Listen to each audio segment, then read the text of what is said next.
नमस्कार, आप देख रहे हैं न्यूज 18। मैं हूं आपके साथ मेनका चौधरी और यूपी एक्सप्रेस में इस वक्त हेडलाइंस के बाद नजर डालते हैं महानगरों की 10 बड़ी खबरों पर।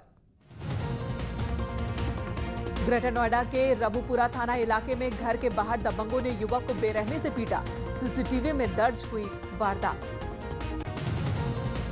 मेरठ में 30 सेकंड में बाइक चुरा ले गया चोर, चोरी की वारदात सीसीटीवी में कैद। कानपुर में गालीबाज दारोगा लाइन हाजिर, न्यूज 18 ने प्रमुखता से दिखाई थी खबर। ग्रेटर नोएडा में हुए 2 प्रॉपर्टी डीलर्स की हत्या मामले में दोनों हत्यारे गिरफ्तार, हरियाणा से हुई गिरफ्तारी। गाजियाबाद के लोनी में बाइक सवार बदमाशों ने युवक की गोली मारकर हत्या की, पुलिस ने जांच शुरू की। कानपुर देहात में 2 पक्षों में जुआ खेलने को लेकर मारपीट में 2 लोग गंभीर रूप से जख्मी हुए, अकबरपुर कोतवाली इलाके का मामला। गाजियाबाद के लोनी इलाके में बदमाश को पकड़ने गई पुलिस टीम पर हमला, ग्रामीणों ने पुलिस की गाड़ी में तोड़फोड़ की, बदमाश को छुड़ा ले गए। कानपुर के कल्याणपुर थाना इलाके में नशेबाजी के बाद युवकों के बीच चाकूबाजी हुई है, पुलिस ने मामला दर्ज किया। बरेली के प्रेमनगर थाना क्षेत्र के नरकुलागंज में इनोवा कार के अंदर एक युवक का शव मिला, पीलीभीत का रहने वाला बताया जा रहा है, पुलिस ने मामले की जांच शुरू की। मेरठ में रोडवेज बस में तोता लाने वाले ड्राइवर और कंडक्टर की सेवा समाप्त कर दी गई, वन विभाग की टीम ने तस्करी का खुलासा किया था।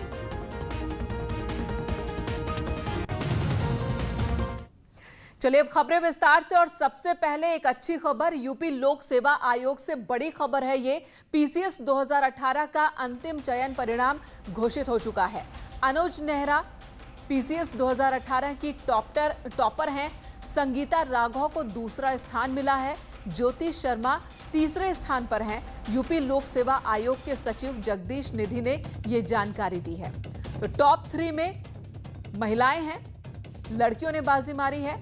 फिलहाल पीसीएस 2018 का ये रिजल्ट सामने आया है। सर्वेश दुबे हमारे सहयोगी इस वक्त हमारे साथ मौजूद हैं। सर्वेश, बड़ी खबर ये। निश्चित तौर पर संघ लोक सेवा आयोग के बाद अगर आईपीएस और आईएएस के बाद देखें तो यूपी की जो सिविल सर्विसेज है वो काफी अहम मानी जाती है पूरे देश में, और उत्तर प्रदेश लोक सेवा आयोग इस परीक्षा को कराता है। हालांकि 2012 से 2017 तक यह आयोग काफी विवादों में रहा था, लेकिन सूबे में योगी सरकार बनने के बाद तमाम यहाँ पर सुधार किए गए और तमाम सख्ती की गई। उसके बाद जो भर्तियां हो रही हैं वो पारदर्शी ढंग से हो रही हैं, और ये 2018 का जो आज रिजल्ट आया है ये काफी अहम है, क्योंकि कोविड के काल में इसकी लिखित परीक्षा का रिजल्ट आया था, और उस लिखित परीक्षा के रिजल्ट के बाद जिसमें 2669 अभ्यर्थी जो है वो पास हुए थे, उनका जो इंटरव्यू था वो कोविड काल में तमाम मानकों के तहत 4 पैनल बैठे थे, और 15 जुलाई से 25 अगस्त के बीच इसको कराया गया था। और ये उम्मीद की जा रही थी कि सितंबर के पहले हफ्ते में रिजल्ट घोषित किया जाएगा, और वो उम्मीद बिल्कुल न्यूज 18 की सही साबित हुई है। और बिल्कुल सर्वेश, और ये भी एक उपलब्धि है कि तमाम परेशानियों और रुकावटों के बावजूद भी तय वक्त पर रिजल्ट आ रहा है। निश्चित तौर पर आज तो ये रिजल्ट आया है वो एक तरह से कोविड काल के बावजूद जिस तरह से सोशल डिस्टेंसिंग और तमाम मानकों का पालन करते हुए, कोरोना गाइडलाइन का पालन कराते हुए इंटरव्यू कराए गए थे, और आज ये रिजल्ट घोषित हुआ है। इसमें लड़कियों ने बाजी मारी है, जैसा आपने भी अपने दर्शकों को बताया कि पानीपत की रहने वाली जो नेहरा हैं और संगीता राघव हैं, और इस तरह से जो ज्योति शर्मा तीसरे स्थान पर। टॉप 3 लड़कियां ही हैं। धन्यवाद सर्वेश पूरी जानकारी देने के लिए। इधर ग्रेटर नोएडा के दादरी में एक युवक की हत्या को लेकर महापंचायत बुलाई गई थी, और इस दौरान चिटहेरा गांव में भारी संख्या में लोग इकट्ठा हुए थे। युवक को इंसाफ दिलाने की ये मांग कर रहे थे। पुलिस भी मौके पर पहुंची। सोशल डिस्टेंसिंग का लोग पालन नहीं कर रहे थे, जिसकी वजह से यहां से लोगों को हटाया गया। दरअसल 3 दिन पहले रिटायर्ड दारोगा के बेटे की चाकू गोदकर हत्या कर दी गई थी दादरी इलाके में बीच बाजार। इस मामले में पुलिस ने 2 आरोपियों की गिरफ्तारी भी कर ली है। हत्या का सीसीटीवी फुटेज भी कल सामने आया, जिसके बाद आज महापंचायत बुलाई गई और इंसाफ की मांग ये कर रहे थे, लेकिन यहां सोशल डिस्टेंसिंग का पालन नहीं हो रहा था, जिसकी वजह से पुलिस ने इन्हें हटा दिया। और ग्रेटर नोएडा में युवक की हत्या को लेकर जो हंगामा बरपा है उसकी 3 तस्वीरें आपको दिखाते हैं कि किस तरह से हंगामा देखने को मिला है। इंसाफ के लिए महापंचायत बुलाई गई थी, बड़ी संख्या में लोग इकट्ठा हो गए। पुलिस को जानकारी मिली तो पुलिस की टीम मौके पर पहुंची और लोगों को हटाया गया, तितर-बितर किया गया। हालांकि इस बीच थोड़ी बहुत नोकझोंक भी लोगों के साथ पुलिस की हो गई। और तीसरी तस्वीर हम आपको दिखा रहे हैं 3 दिन पहले की वारदात वाले दिन की। ये वारदात की तस्वीर जब बीच बाजार रिटायर्ड दारोगा के बेटे को चाकुओं से गोदकर मौत के घाट उतार दिया गया था। 3 बदमाश, जब जो मृतक है वो एक दुकान पर खड़ा था, तभी 3 बदमाश आते हैं, पीछे से उसे दौड़ाते हैं, फिर चाकुओं से उस पर हमला करते हैं, ताबड़तोड़ हमला करते जाते हैं जब तक कि वो अधमरा नहीं हो जाता, जिसके बाद उसे हॉस्पिटल ले जाया जाता है, लेकिन वहीं पर उसकी मौत हो जाती है इलाज के दौरान। अमित सिंह हमारे सहयोगी इस वक्त हमारे साथ ग्रेटर नोएडा से मौजूद हैं। अमित, महापंचायत बुलाई गई थी, महापंचायत के लोगों को हटाया भी गया, इस वक्त क्या स्थिति है वहां पर? देखिए, आपको बता दूं कि अब जो स्थिति है थोड़ी सामान्य है, चूंकि विधायक वहां पे पहुंचे हैं, लोगों को सांत्वना दी है कि जो भी कार्रवाई होगी उचित होगी और जल्दी कार्रवाई होगी। चूंकि जो महापंचायत बुलाई गई थी वो इसलिए बुलाई गई थी, जो लोग पकड़े गए थे उन पे बड़ी आपराधिक वारदात जो की है उनके चलते उस पर रासुका लगाई जाए और गैंगस्टरी कार्रवाई की जाए। जी अमित, तो रासुका लगाए जाने की मांग लोग कर रहे हैं, इंसाफ दिलाने की मांग कर रहे हैं मृतकों परिजनों को। और लेकिन सवाल ये भी है कि पुलिस इस पूरे मामले में जो जांच पड़ताल है वो कहां तक पहुंची है। 2 लोगों की गिरफ्तारी हुई है, लेकिन क्या यही है हत्या के मास्टरमाइंड भी, या फिर कोई और मास्टरमाइंड है? तमाम चीजें जो अभी सामने आनी बाकी हैं। ग्रेटर नोएडा में युवक के साथ मारपीट की एक और तस्वीर सामने आई। घर के बाहर दबंगों ने युवक को पीटा है, युवक पर लाठी डंडों से, तमंचों की बट से हमला किया गया। सीसीटीवी फुटेज अब आप देख सकते हैं मारपीट की इस पूरी वारदात को।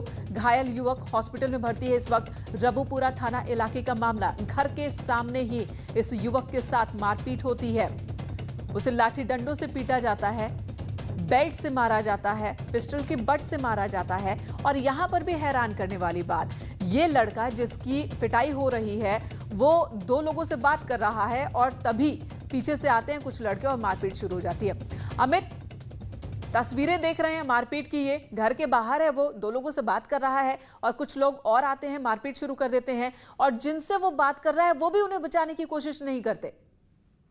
देखिए, पुलिस ने बताया कि 2 दिन पुराना मामला है, कल की सीसीटीवी निकल के सामने आई है। क्योंकि ये अपना जो लड़का था अपने घर के बाहर बैठा होता, अचानक ही बाइक पे कुछ युवक पहुंचते हैं और उसको उठा लेते हैं। उठाने के बाद उसको अपहरण करके अपने साथ बाइक पे ले जाते हैं, जहां उसके साथ मारपीट करते हैं। मारपीट की उसके फोटो है, देख सकते हैं आप कितनी चोट इस युवक को आई है कि इसके शरीर पर पूरे पे चोट के निशान हैं। पूरी वारदात जो है वो सीसीटीवी कैमरे में कैद हो गई है। जो जहाँ ये युवक था, युवक के साथ जो मारपीट की, उसको लहूलुहान अवस्था में छोड़ के वो बदमाश फरार हो जाते हैं। फिर बाद में जी अमित, क्या परिजनों ने पहचान कर ली है? जो लड़के वहां पर थे, पीड़ित से उस वक्त बात कर रहे थे, क्या उन्होंने पहचान की है? बताया जा रहा है कि किसी बात को लेके झगड़ा हुआ था, कुछ पहचान के ही लोग हैं जिनके द्वारा इस वारदात को अंजाम दिया गया है। अब पुलिस जल्दी ही घटना का खुलासा करने की बात कर रही है। जो आरोपी हैं, जो मारपीट करने वाले दबंग युवक हैं, उनको गिरफ्तार करने की बात कर रही है। लेकिन बड़ा सोचने का विषय है कि जहां इस तरह से बेलगाम लोग किसी को भी राह चलते उठा लेते हैं और मारपीट करते हैं, तो कहीं ना कहीं बड़ा सवालिया निशान पुलिस से भी उठता है कि क्या बेलगाम इस तरह से अपराध बढ़ता जाएगा मुजफ्फरनगर में, या कोई लगाम? अमित, सवाल कई सारे हैं, अमित धन्यवाद इस वक्त पूरी बातचीत के लिए, पूरी जानकारी देने के लिए। और इन तस्वीरों को देखकर ऐसा लगता है कि जो पीड़ित पक्ष है और जो आरोपी पक्ष है, दोनों एक दूसरे को जानते हैं। किसी बात को लेकर विवाद इन दोनों के बीच रहा होगा, जिसकी वजह से ही यहां पर इस लड़के को ले गई अपने साथ, मारपीट की है। फिलहाल ये लड़का हॉस्पिटल में है। हरदोई से खबर, जहां पर युवक का हंगामा देखने को मिला। पेट्रोल छिड़क कर आत्मदाह की कोशिश करने लगा। सिनेमा चौराहे पर युवक ने आत्मदाह की कोशिश की है। रेलवेगंज चौकी इंचार्ज पर गंभीर आरोप इस शख्स ने लगाए हैं। चौकी इंचार्ज पर उत्पीड़न का आरोप लगाया।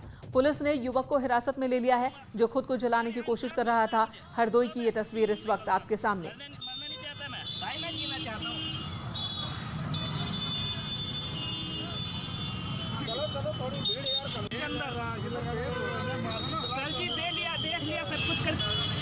आशीष हमारे सहयोगी हरदोई से हमारे साथ मौजूद हैं। आशीष, कौन है ये शख्स? क्यों रेलवे इंचार्ज के चौकी इंचार्ज पर इसने आरोप लगाए उत्पीड़न के? जी देखिए, ये शुगर मिल कॉलोनी निवासी एक युवक आज सिनेमा चौराहे पे चढ़ गया और पेट्रोल लेकर के चढ़ गया और अपने ऊपर डाल लिया, जिसके बाद उसने माचिस से आग भी लगाने की कोशिश करी। वहां पे मौजूदा दुकानदारों ने भाग करके इससे मिट्टी के तेल और माचिस की डिब्बी छीन ली। और वहीं इसका एक आरोप था एक मकान को लेकर के रेलवेगंज चौकी इंचार्ज इसको जाते थे, धमकी देते थे कि तुमको ये पास्को एक्ट में अंदर कर देंगे, कई तरह की धाराओं में तुमको फंसा देंगे, बस ये मकान खाली कर दीजिए। फिलहाल शहर कोतवाली पुलिस के ऊपर बड़ा आरोप लगाते हुए ये टंकी चौराहे पे चढ़ा था, जिसको पुलिस ने गिरफ्तार कर दिया है और कोतवाली में पूछताछ के लिए ले गई है। जी आशीष, धन्यवाद पूरी जानकारी देने के लिए। तो अब मामला चूंकि बड़े अधिकारियों के तक पहुंच चुका है, तो उम्मीद है कि इस मामले में सही एक्शन लिया जाएगा, सही कार्रवाई होगी, इंसाफ सही तरीके से हो सकेगा। उधर कानपुर में सट्टेबाजों पर कार्रवाई हुई है। ऑनलाइन सट्टेबाजी के कारोबार का खुलासा हुआ। शहर में कई जगहों पर छापेमारी की गई। पुलिस ने कई लोगों को हिरासत में लिया। लाखों रुपए और सामान भी बरामद किए गए हैं। तो कानपुर से ये बड़ी खबर है, जहां पर पुलिस ने हिरासत में लिया है कई सट्टेबाजों को। श्याम तिवारी हमारे सहयोगी कानपुर से हमारे साथ मौजूद है। श्याम, पूरी खबर बताएं। देखिए, आपको बता दें कि कानपुर में बड़े पैमाने पर सट्टेबाजी का कारोबार हो रहा है। पिछले दिनों भी एक गैंग पकड़ा गया था जो कि सेंसेक्स में सट्टा लगवाने का काम करता था। इसके अलावा तमाम जो संभावनाएं होती थी उनमें सट्टा लगाता था। जैसे कि उस समय एक मामला चल रहा था कि महाराष्ट्र में सरकार गिरेगी या बनेगी, या इसी तरीके से तमाम रिया झील जाएगी या नहीं जाएगी, इसमें सट्टेबाजी हो रही थी। लेकिन ये जो सट्टेबाजी बताई जा रही है, हालांकि पुलिस ने 3 जगहों पर छापेमारी की और बताया जा रहा है तकरीबन 1 दर्जन लोगों को हिरासत में लिया है और लाखों रुपए बरामद किया। इसके अलावा लैपटॉप, मोबाइल और तमाम चीजें बरामद की हैं। और बिल्कुल, तो यहाँ एक बड़ा नेटवर्क चल रहा था सट्टेबाजी का, और उस नेटवर्क के खिलाफ प्रशासन का एक्शन देखने को मिला है। धन्यवाद श्याम पूरी जानकारी देने के लिए इस वक्त। और अगली खबर, आजम खां के बड़े बेटे पर शिकंजा और ज्यादा कस गया है। आजम खां के बड़े बेटे अदीब के खिलाफ चार्जशीट दाखिल हुई है। अदीब समेत 7 लोगों के खिलाफ चार्जशीट दाखिल हुई। शत्रु संपत्ति पर कब्जा करने के मामले में ये चार्जशीट दाखिल की गई है। थाना अजीम नगर में दर्ज हुआ था मुकदमा। जौहर यूनिवर्सिटी के लिए जमीन कब्जाने का भी आरोप है। तो आजम खां लगातार पूरे परिवार पर ही एक्शन हो रहा है। अब बड़े बेटे के खिलाफ भी चार्जशीट दाखिल हो गई है। और अगली खबर हमीरपुर से, जहां पर सड़क पर डिलीवरी हुई है। जी हां, सुनकर आप हैरान हो जाएंगे, क्योंकि दावे तो बहुत बड़े बड़े होते हैं स्वास्थ्य व्यवस्थाओं के, लेकिन हकीकत देखिए जरा। बार बार फोन करने के बावजूद एम्बुलेंस नहीं पहुंची। प्रसव पीड़ा से सड़क पर तड़पती रही महिला, साथ ही महिलाओं ने सड़क पर ही फिर डिलीवरी कराई। स्वास्थ्य विभाग की कार्यशैली पर सवाल उठ रहे हैं। जरिया थाना इलाके के छिबौली बंडवा का ये मामला है, जहां पर बार बार फोन करने के बावजूद भी एम्बुलेंस नहीं पहुंची। कहा तो दावे किए जाते हैं कि एक कॉल पर 15 मिनट में एम्बुलेंस पहुंच जाएगी पीड़ित के पास, जरूरतमंद के पास। लेकिन देखिए जरा, यहां पर एम्बुलेंस पहुंची नहीं और बीच सड़क डिलीवरी करानी पड़ी इस महिला की। उधर शाहजहांपुर में मेडिकल कॉलेज में स्टाफ और नर्सेस का हंगामा देखने को मिला। वेतन रोकने से नाराज कर्मचारियों ने हॉस्पिटल प्रबंधन के खिलाफ नारेबाजी की। कर्मचारियों का आरोप है कि उनकी सैलरी आधी कर दी गई है, जबकि कोरोना की वजह से उनकी ड्यूटी बढ़ा दी गई है। 3 महीने से वेतन नहीं मिल रहा, और अब जब सैलरी देने की बात हो रही है तो वो भी 50% की कटौती पर। और यही वजह है कि इन्होंने हंगामा किया। खबर बुलंदशहर से। बुलंदशहर में एक अजीब सा वाकया सामने आया, जहां एक स्वास्थ्य कर्मचारी खुद को ब्लेड से घायल कर सीएमएस ऑफिस पहुंच गया। स्वास्थ्य कर्मचारी ने गले और हाथ पर ब्लेड से जख्म दिए खुद को। शरीर से लगातार जब खून बह रहा था तब वो हॉस्पिटल पहुंचा, जिसे देखकर हॉस्पिटल में हड़कंप मच गया। आनन फानन में कर्मचारी को इमरजेंसी में एडमिट कराया गया। बताया जा रहा है कि कर्मचारी पिछले 3 से 4 दिन से ड्यूटी पर नहीं आया था। कर्मचारी ने खुद को क्यों घायल किया, ये अभी सवाल बरकरार है, ये साफ नहीं हो पाया है। फिर ये अपना एब्सेंट हो गया था, 3-4 दिन से एब्सेंट चल रहा था। ये करता मैं एप्लीकेशन बाद में दे दूंगा, बीमार है। तो बीमारी क्या थी तो नहीं पता, वो इसको पता हो क्या बीमार। हमने तो बस हमारे पास तो एक एप्लीकेशन आई थी कि जो मैं बीमार हूँ, मैं तो एप्लीकेशन में बाद में।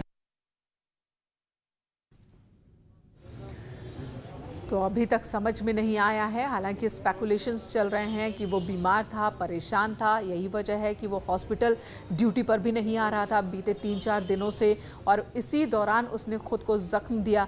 ये जख्म कितना गहरा है, अभी फिलहाल डॉक्टर्स उसके चेकअप में लगे हैं। डॉक्टर्स तुषार हमारे सहयोगी इस वक्त हमारे साथ मौजूद है। तुषार, कुछ पता चला क्यों इसने खुद को जख्म दिया इतना गहरा? जी, ये सरकारी अस्पताल के ब्लड बैंक का कर्मचारी है और इसका नाम उत्तम है और ये पिछले कई दिनों से अवसाद में माना जा रहा है, जैसा कि जानकारी इसके साथियों ने दी है। ये पिछले 4-5 दिनों से आ भी नहीं रहा था, बगैर छुट्टी लिए घर पे था। आज ये आया और ये शायद इसी मंशा से आया था कि आज मैं अपना गला हल्का सा रेतूं या ज्यादा रेतूं और जान दूं, और उसके बाद घायल अवस्था में सीएमएस के पास जाता है। अब ये मसला ऐसा भी लगता है कि इसमें पुलिस भी जांच कर रही होगी शायद, कि कहीं खुदकुशी की कोशिश तो नहीं कर रहा था, नाकाम होने के बाद हॉस्पिटल पहुंचा। तमाम एंगल है जिस पर इस वक्त जांच चल रही होगी। धन्यवाद आपका तुषार जानकारी देने के लिए। इधर बुलंदशहर में किसानों का प्रदर्शन देखने को मिला है। नरौरा टोल प्लाजा के मैनेजर को बंधक बना लिया किसानों ने और उसके बाद धरना प्रदर्शन किया है। अवैध रूप से टोल वसूले जाने से किसान नाराज। किसानों का उत्पीड़न, ये आरोप उन्होंने लगाया है टोल प्लाजा पर और इसी मुद्दे को उठाकर किसानों ने प्रदर्शन किया। किलो का बीज लगाया और अंजन से उसकी भराई करी, पानी लगाया, डीएपी यूरिया लगाई, जुताई करी और जिन्होंने कुकड़ी तोड़ कर नुकाई है उनका ही खर्चा निकला है। मैं तो बिल्कुल खाली ना हुआ। 800 रुपए में मैंने इतनी मेहनत करी है तो और किसानों ने कितनी मेहनत करी है। 2 महीने से हाथ जोड़ रहा हूँ सरकार से, मक्का क्लियर करें। उनके जो भी ट्रैक्टर होते हैं, किसान के जो भी खाद्य पदार्थ के जो सामान आता जाता है वो सब फ्री जाता है। ट्रैक्टर वैक्टर जो भी किसान की यूज की चीज़ है उस पर कोई वसूली नहीं की जाती है। और इनकी ये मांग है कि भाई डिवाई को जो है फ्री किया जाए लोकल के तहत, जबकि ऐसा हमें एनएचआई के द्वारा ऐसा कोई जियो हमें नहीं दिया गया है, जिससे हम जो है इसको नहीं कर पा रहे हैं। इधर मुजफ्फरनगर में किसानों का प्रदर्शन देखने को मिला। मुआवजे की मांग को लेकर प्रदर्शन किसानों ने किया है। पानीपत खटीमा हाईवे पर जाम लगाया। बीकेयू से जुड़े किसानों का प्रदर्शन है। भारतीय किसान यूनियन के किसान जो कि सड़कों पर उतरे और धरना प्रदर्शन किया। तितावी थाना इलाके का मामला है। खड़ी फसल के मुआवजे की मांग कर रहे हैं और इसी मांग के साथ इन्होंने प्रदर्शन किया। वक्त एक ब्रेक का है, तुरंत लौटेंगे, आप बने रहे हमारे साथ।